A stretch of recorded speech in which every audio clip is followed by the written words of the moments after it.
Hello friends, मैं Rahul Kumar civil reflection में आप सभी का स्वागत करता हूं। तो आज के इस वीडियो में हम जानेंगे कि किसी भी छड़ को जब आप जैसे मार्केट में आप जब छड़ खरीदने के लिए जाते होंगे तो आप क्या करते होंगे कि उसको वेट मशीन पे रख करके उसको तौलते होंगे। तो लेकिन आज के इस प्रोसेस में हम जानेंगे कि बिना तौले हुए उसका वेट कैसे निकालें। यानी सिर्फ हम लेंथ मेजर कर लेंगे और उसके बाद उसका वेट आपको पता हो जाएगा। तो देखिए कैसे करते हैं। तो वीडियो के अंत तक बने रहिए, आपको एक बेसिक आइडिया हो जाएगा।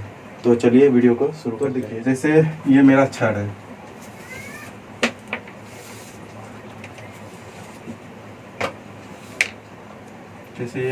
है, इसका डायमीटर D है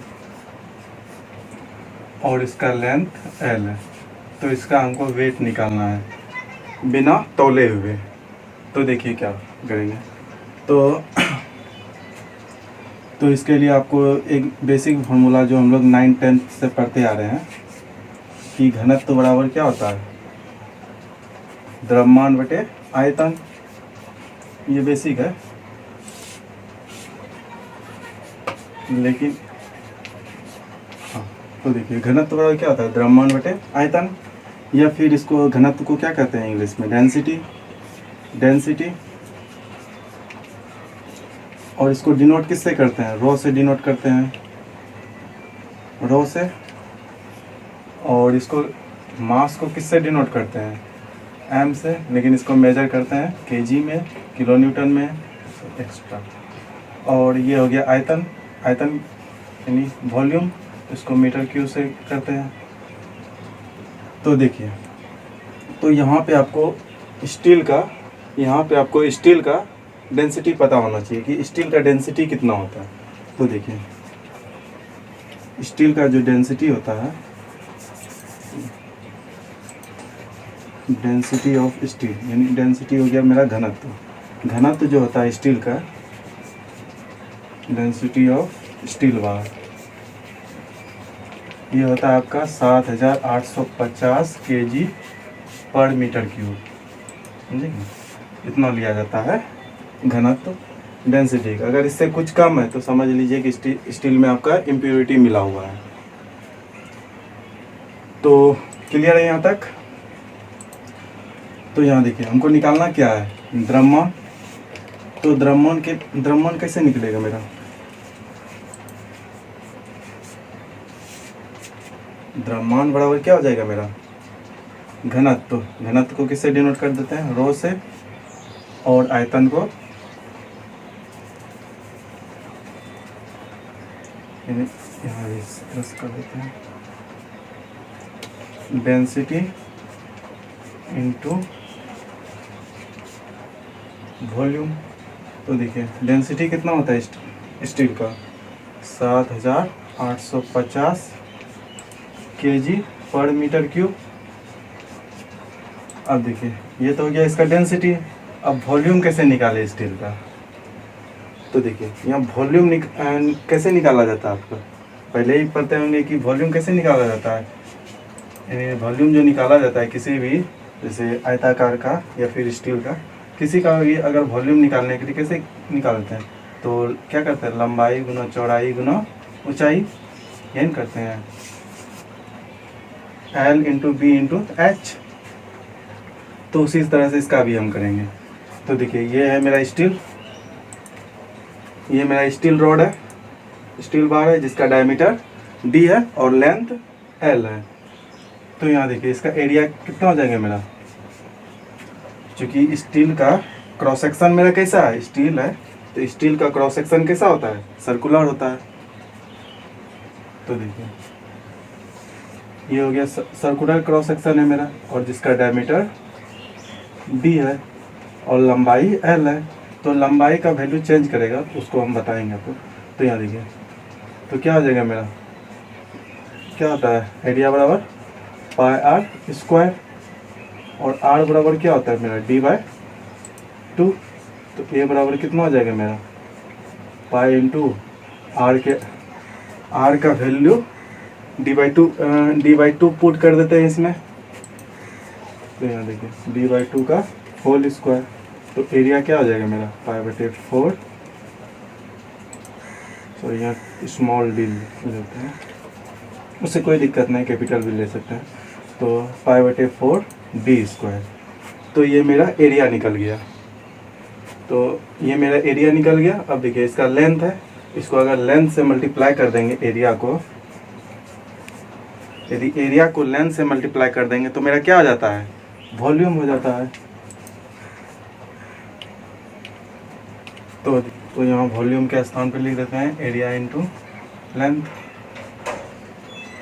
तो वॉल्यूम के स्थान पर एरिया इंटू लेंथ। तो यहाँ से निकालते हैं density. So density weight of steel वाल। तो वेट ऑफ स्टील वाल कितना लेंथ का निकालना चाहते हैं, 1 मीटर का कि 2 मीटर का कि 3 मीटर का। तो हम यूनिट लेके चलते हैं कि 1 मीटर का हमको जैसे निकालना है वेट। आप 10 मीटर का भी निकाल सकते हैं। तो 10 मीटर का निकालने के लिए यहाँ पे आपको 10 वैल्यू पुट करना होगा। तो पहले 1 मीटर का निकाल लेते हैं, उसके बाद 10 का निकालना है तो 10 से मल्टीप्लाई कर देंगे, 20 का निकालना है 20 से, 5 का निकालना है 5 से। तो यूनिट लेके करेंगे तो उसके बाद वो सब निकल जाएगा। तो यहाँ देखिए π/4 d² इंटू L। तो ये मेरा निकल गया वॉल्यूम, ये है मेरा वॉल्यूम और ये है मेरा डेंसिटी 7850। ये हो जाएगा kg/m³। हाँ एक चीज़ और, ये देखिए ये D का जो वैल्यू होता है, तो छड़ जब आप खरीदते होंगे तो वहाँ पे लिखा रहता है 8 mm, 10 mm, 12 mm। तो वो सब जो 8, 10, 12 जो लिखा हुआ रहता है वो सब जो रहता है mm में रहता है। यानी D का जो वैल्यू यहाँ पे लिखे हैं, ये जो D है मेरा, D का जो वैल्यू होता है D इन mm में रहता है। D का जो वैल्यू होता है वो mm में होता है। क्लियर? तो यहाँ से तो π/4, तो यहाँ D का वैल्यू mm में हो जाएगा। और लेंथ कितना लिए हैं हम, यूनिट लिए हैं 1 मीटर लिए हैं, तो इसको भी हम mm में कर लेते हैं क्योंकि D का वैल्यू mm में रहता है। तो लेंथ 1 मीटर है, चलिए पहले 1 मीटर लिख लेते हैं इंटू 7850 kg/m³। तो यहाँ पर भी मीटर क्यूब है, यहाँ पर भी मीटर है। तो ऐसे कर सकते हैं कि 1 मीटर से 1 मीटर यहाँ कैंसिल हो जाएगा, ऐसे भी कर सकते हैं। नहीं तो चलिए इसको और थोड़ा सा लॉन्ग कर देते हैं। तो 1 मीटर बराबर 1000 mm और 7850 kg में, और इस मीटर को हम mm में लाएंगे। तो 1000 इंटू 1000, तो ये आ जाएगा आपका mm³ में, जब 1000 से मल्टीप्लाई कर देंगे इसको। तो यहाँ देखिए 1000 ये 1000 ये कैंसिल। तो π/4 d² इंटू 7850 kg, 2 टू है यहाँ पे 1000 इंटू 1000, किसमें हो जाएगा यहाँ पे mm स्क्वायर में, यहाँ पे mm स्क्वायर, यूनिट पे ध्यान दीजिए। तो यहाँ पे किस में है, mm स्क्वायर में, और ये d मेरा किस में है, ये भी mm स्क्वायर में है। तो यूनिट कैंसिल हो जाएगा यहाँ से। तो इसको जब सॉल्व करेंगे, प्लेट करने पे आता है आपका 6.165 इंटू 10⁻³ d²। इसको और मॉडिफाइड करेंगे तो आ जाएगा आपका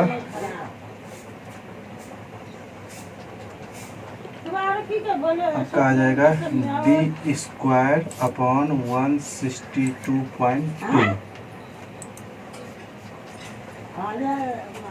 ठीक है। तो ये जो वैल्यू निकलेगा आपका kg/m में निकलेगा। यहाँ पे d का वैल्यू आपको रखना है। उसके बाद जितना लेंथ का लेना चाहते हैं, अगर 1 मीटर का लेना चाहते हैं, 2 मीटर का, तो उससे उसको मल्टीप्लाई कर दीजिएगा तो आपका वेट आ जाएगा kg में। तो यहाँ से देखिए, यदि हम तो यहाँ देखिए वेट ऑफ 1 मीटर का अगर स्टील बार का वेट निकाले, यदि वेट ऑफ 1 मीटर लेंथ का स्टील बार का वेट निकाले तो कितना d² अपॉन 162.2 इतना kg निकल जाएगा। ये निकलेगा आपका 1 मीटर के लिए, समझे। अभी डाया का वैल्यू नहीं रखे हैं, तो यहाँ देखिए एक चार्ट बना लेते हैं।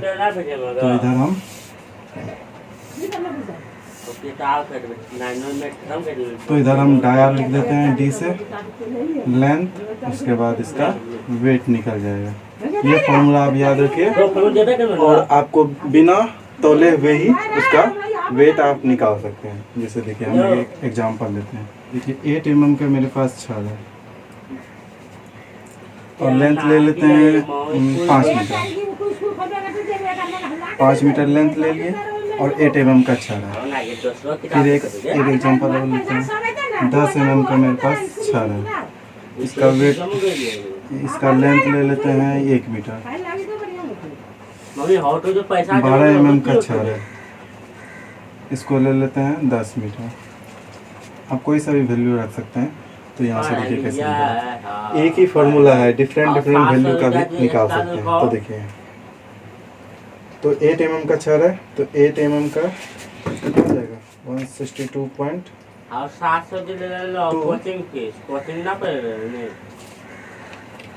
तो यहाँ देखिए जैसे 8 mm का मेरे पास छड़ है, तो इसका वेट कितना हो जाएगा। तो ये इस वैल्यू में 8 रखिए और उसके बाद जितना mm का है उसको इससे मल्टीप्लाई करिए। यहाँ पे देखिए, ये हम 1 मीटर के लिए निकाले हैं d² अपॉन 162.2। अगर यहाँ पे 2 मीटर का निकालना चाहते हैं तो यहाँ से 2 से इसको मल्टीप्लाई किए। हम एक्चुअली इसको 1 से मल्टीप्लाई किए हैं, तो 1 मीटर से अगर मल्टीप्लाई करेंगे तो क्या आ जाएगा, मीटर मीटर कैंसिल हो जाएगा। तो ये 1 मीटर का निकला है। अगर हम 5 मीटर का कहें और 8 mm का छड़ है, तो यहाँ देखिए कितना निकल जाएगा। तो ये निकल जाएगा 1.97। तो अप्रोक्स इसको लिख सकते हैं 2 kg। क्लियर। तो उसके बाद देखिए 10 mm का छड़ है और 1 मीटर लंबा है, तो इसका वेट कैसे निकालें। तो फिर से उसको वैल्यू रखिए 10² अपॉन 162.2। तो यहाँ देखिए ये निकल गया आपका 0.6 kg। उसी तरह इसका भी कीजिए, उसी तरह से इसका भी कीजिए। जैसे 12 mm का छड़ है और कितना मीटर है लंबा, 10 मीटर है। तो यहाँ देखिए ये निकल गया आपका 8.87। अप्रॉक्स इसको लिख सकते हैं 9 kg। अप्रॉक्स में है, एग्जैक्ट नहीं है, एग्जैक्ट है आपका 8.87। तो 9 kg भी लिख सकते हैं। तो यहाँ तक क्लियर है। ये सब जो निकाले हम मीटर और केजी में निकाल रहे थे। यदि गांव सब में होता है क्या, हम फीट में एक्चुअली चलता है। गांव सब में जो होता है वो जनरली जो होता है ना, फीट में ही बात करता है कि इतना फीट का हमको छड़ चाहिए, तो कितना वेट होगा इसका। तो उसके लिए देखिए, तो उसके लिए हमको फीट में कन्वर्ट करना होगा। तो यहाँ से देखिए, तो मेरा कितना निकल गया d² अपॉन x, यानी d² यानी व्यास हो गया ये d² अपॉन 162.2 kg पर मीटर। तो यहाँ से देखिए, यहाँ तो हम मीटर में किए, अब इसको फीट में देखते हैं कैसे करते हैं। फीट में भी उसी तरह करेंगे जैसे मीटर में किए, बस यहाँ पे फीट के स्थान, मीटर के स्थान पे फीट रखेंगे। तो यहाँ देखिए 1 फीट ऑफ स्टील बार, इसका हमको वेट निकालना है, कितना वेट होगा। तो यहाँ देखिए कितना है d² अपॉन 162.2। ये किसमें है, kg मीटर में है। तो ये वाला जो मीटर देख रहे हैं आप, तो इस मीटर को आपको फीट में लाना होगा। ये जो मीटर है इसको आपको फीट में लाना होगा। तो आपको पता होगा कि 1 मीटर बराबर कितना फीट होता है, 3.28 फीट होता है। तो अब यहाँ पे जो मीटर है इसके स्थान पे इतना वैल्यू रख लीजिए। तो यहाँ देखिए कितना हो जाएगा, डी स्क्वायर अपॉन 162.2 इंटू 3.28। तो ये आपका आ जाएगा आपका किस में, केजी पर फीट में। तो इसको कैलकुलेट कीजिए, देखिए कितना आता है।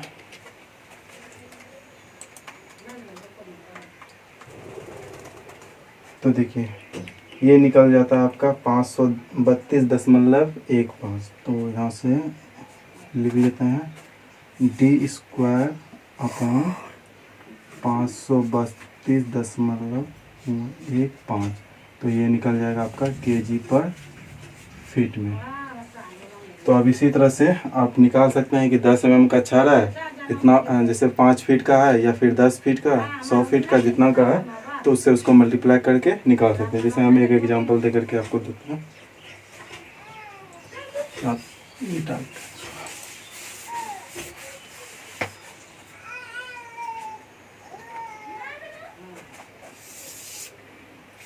फिर उसी तरह एक बॉक्स बनाइए, इधर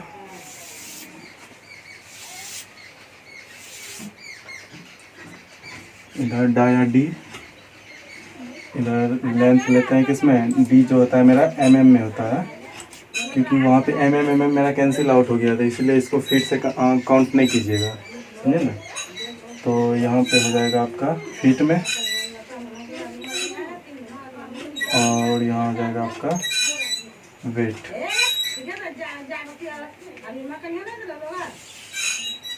जैसे देखिए फिर उसी तरह लेते हैं 8 mm का छड़ है और 50 फीट है, क्योंकि गांव सब में जो है एक्चुअली फीट में चलता है। गांव सब में अधिकतर जो होता है ना फीट में चलता है कि इतना फीट का छड़ है, इतना mm है, तो इसका कितना केजी होगा। तो देखिए आपको बिना तौले हुए ही इस यहाँ आप निकाल सकते हैं ये फार्मूला से। ये जो है ये फीट के लिए है और ये जो है ये मीटर के लिए है, समझेंगे ना, दोनों अलग अलग है। तो यहाँ से देखिए तो कितना हो जाएगा, डी के स्थान पर रखिए 8 स्क्वायर अपॉन 532.15 इंटू 50 फीट का। देखिए कितना आता है, 6 केजी आता है, नहीं 8 mm का छड़ है, 50 फीट है तो 8 केजी आया। उसी तरह देखिए 10 mm का छड़ है, ये हो गया आपका, जैसे हम 150 फीट ले लेते हैं, 150 फीट है, तो इसका कितना हो जाएगा। तो उसी तरह से निकलेगा फिर 10 का स्क्वायर और कितना है, यहाँ देख लीजिए डी स्क्वायर हो गया 10 mm और 532.15 और कितना फीट का है, 150 फीट का है, 150 से मल्टीप्लाई कर देते हैं, ये निकल जाएगा आपका 28 केजी, 28.18 आ रहा है, तो इसको 28 केजी ले लेते हैं। तो चलिए, तो ये रहा आपका पूरा। अगर आपको मीटर में लेना है तो ये वाला फार्मूला यूज कीजिएगा, बिना तौले हुए ही आप उसका वेट निकाल सकते हैं, समझिएगा। अगर फीट में कर रहे हैं तो ये वाला फार्मूला यूज कीजिएगा। तो आप सिर्फ लेंथ मेजर कीजिएगा और डाया रखिएगा इस फार्मूला में। इस फार्मूला में अगर फीट में चाहते हैं तो इस फार्मूला में डाया और फीट में रखिए, तो उसका वैल्यू आप निकल जाएगा आपका फीट में कि 100 फीट का है तो कितना केजी हुआ। अगर आप मीटर में करना चाहते हैं तो ये वाला फार्मूला का यूज कीजिएगा। तो आई होप आपका इससे रिलेटेड कोई डाउट्स नहीं होना चाहिए। अगर फिर भी कोई कुछ भी क्वेरी हो तो आप हमें कमेंट करके पूछ सकते हैं, और मेरा नीचे टेलीग्राम का लिंक है, तो वहाँ से भी आप जुड़ सकते हैं। और यदि वीडियो पसंद है तो वीडियो को लाइक कर दो, चैनल को सब्सक्राइब करके जुड़ जाओ, और बाकी मिलते हैं नेक्स्ट वीडियो में। Thank you very much, have a nice day.